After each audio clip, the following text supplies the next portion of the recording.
My name is Alina. I'm 46 years old, with chestnut hair that I sometimes dye red. I'm a curvy woman with a full figure, and I work as an accountant at a local factory that was opened by foreign investors about 5 years ago. More than half of our small town works there. I've been married for over 25 years, and I've never cheated on my husband. He's always been enough for me, though I suppose I'm the kind of woman who makes any man feel like a man. I have a 25-year-old son, Daniel. He graduated from a local college, served in the military, and after his service, he moved to New York City to work. One of his army buddies, Alex, helped him get a job at a big company where Alex's father is a director. Daniel did well for himself. Within a year, he bought a nice car, rented an apartment, and even sent money back home to me and my husband. 2 months ago, Daniel called and asked if we could host Alex for a couple of days. He said the hotels in our town were terrible, and Alex was used to more luxurious accommodations. We're not rich, but thanks to Daniel, we had recently renovated our apartment and bought new furniture, so it wasn't a dump by any means. It was a favor for our son, so we agreed. My husband, Michael, picked Alex up from the train station and brought him home. I made lunch and the three of us chatted for a while. Michael had to go back to work, but I was on vacation, so I stayed home. Alex seemed like a regular guy, friendly, down to earth, and not at all pretentious. He told stories about his time in the military with Daniel, his childhood, and even a girlfriend who didn't wait for him, even though he was only gone for a year. Time flew by, and Alex had to go to the local branch of his company to check in and explain the purpose of his visit. That evening, he came back with 2 huge bags of groceries and suggested we have a drink to get to know each other better. We sat together, talking about nothing in particular, just casual, neutral topics. There was no hint of anything inappropriate from either of us. As the night went on, I showed Alex where he'd be sleeping, in Daniel's room.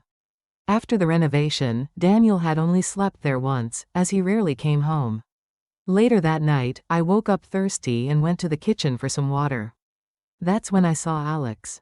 He was a grown man, about 6 feet tall, with broad shoulders and a muscular build. He smiled at me and said he was just getting some water because he was thirsty. He glanced at my nightgown and the area around my chest, wished me good night, and went back to his room. I drank my water and went back to bed, but I couldn't stop thinking about Alex.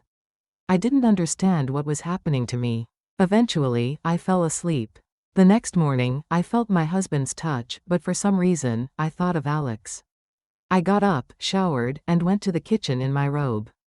About half an hour later, Alex came in, already dressed for work. I made him breakfast, and he left, saying he'd be back by lunch. I spent the day doing housework, cleaning, cooking, and laundry. Around 3 p.m., Michael called to say he was going on a 2-day business trip and wouldn't be able to come home. I was a little disappointed.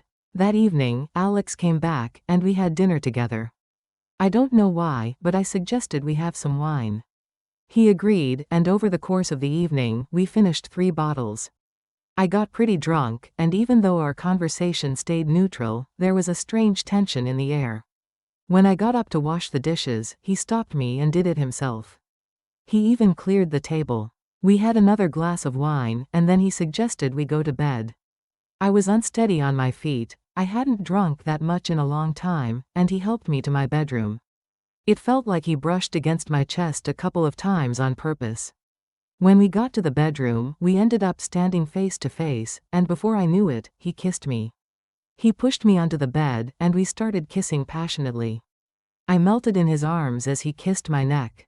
A powerful shiver ran through me, and for a moment, I felt like I blacked out. It was an incredible sensation, something I had never experienced with my husband in 25 years of marriage. Maybe it was the alcohol, but I felt completely relaxed. Afterward, I took a shower, and so did he. He went back to his room, and I went to bed. The next morning, I woke up around 8 with a slight headache. It hit me, I had slept with my son's friend. At first, I thought it was a dream, but as I got up and went to the kitchen, I realized it was real. An hour later, Alex came out. He avoided eye contact, wished me good morning, and said he had a train to catch that evening to go back to New York. I avoided his gaze too, and we ate breakfast in silence. He was the first to break the silence. He said he really enjoyed what happened the night before and apologized for not being able to control himself.